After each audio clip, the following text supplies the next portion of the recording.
It's the big news of the day. The U.S. Justice Department has charged 4 current and former Louisville, Kentucky police officers in connection to the death of Breonna Taylor. Taylor was shot and killed by police officers in her apartment during a botched raid in 2020. Attorney General Merrick Garland announced the charges earlier today, and they include civil rights offenses, unlawful conspiracies, and unconstitutional use of force. Attorney General Garland says that the officers should have never been at Taylor's apartment.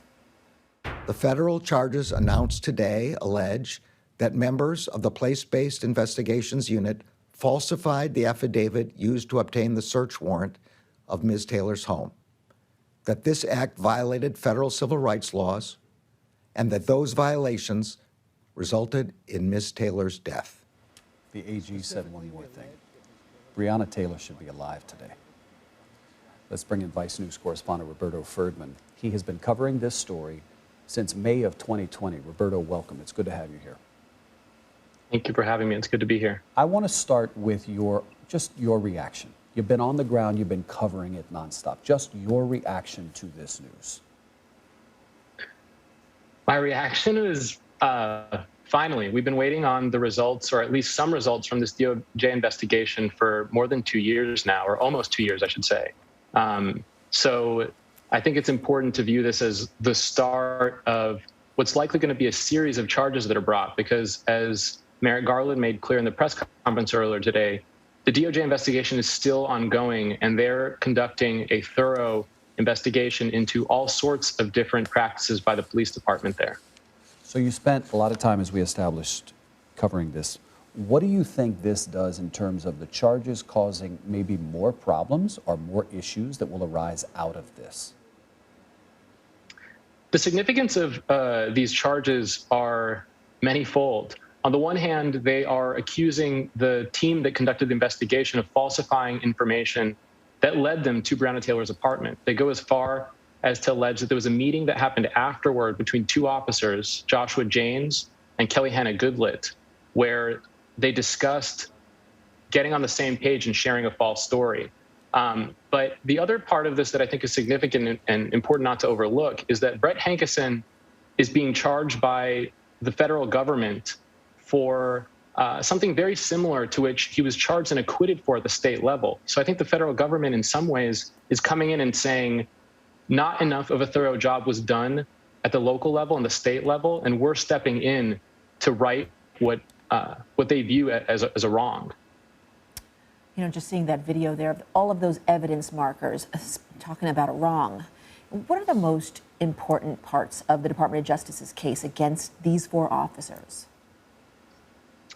Well, it's kind of broken up into 2 different parts. The charges that are brought against 3 of the officers, that's Joshua James, Kelly Hannah Goodlett, and Kyle Meany, have to do with the preparation of the warrant.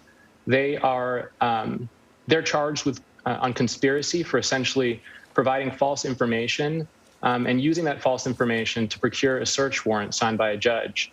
For Brett Hankison, the federal government is saying that he's charged with excessive force for the 10 bullets that he fired after Breonna Taylor was already shot, when he went around the side of the apartment and fired 10 shots blindly. Those are the federal government's words, not mine, through a glass sliding door and through a window. And the significance of that is that this is a level of accountability that we have not necessarily seen in Louisville, in Kentucky, and in many states throughout the country.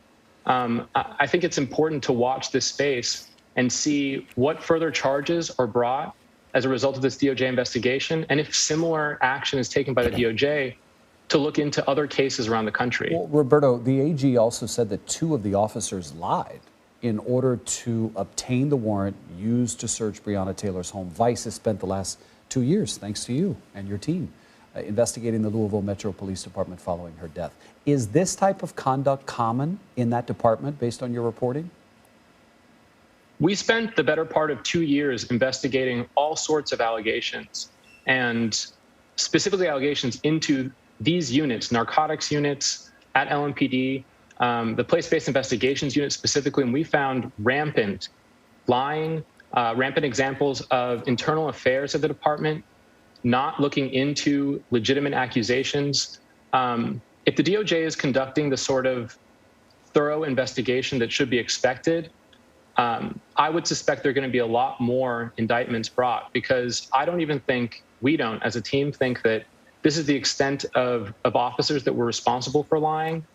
We don't think that this is the extent of officers who lied during their interviews with state officials and likely the FBI as well.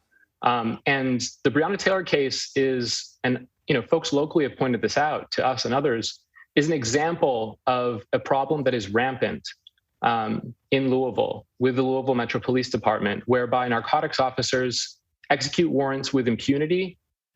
They go around rules and regulations that were put in place. And I think that based on our reporting, it's time that a close eye is kept on the department, not only in its present state, but also its past actions. And Roberto, do you think you're going to see more charges down the road? I would say that the DOJ, Merrick Garland, the Assistant Attorney General, alluded to more charges coming. They made it clear in the press conference this morning that this is not the end. I would be surprised if there are not more charges brought, is I guess what I would say, though I don't know for sure if other charges will be brought. And to be clear, before we say thank you, there was this confusion in the beginning, like, yeah, they fired into the apartment, it was the wrong apartment, but they had, just cause to be there, at least, to go there. To be clear on that, Roberto, that's not the case, right? According to the Department of Justice, they did not have probable cause, and they falsified the affidavit in order to establish probable cause and get a search warrant approved by a judge, signed by a judge. So nothing to justify so even going. The answer is no. Yeah. And a young woman's life was taken. Thank you for your work, Roberto. Appreciate it. Thank you for having me.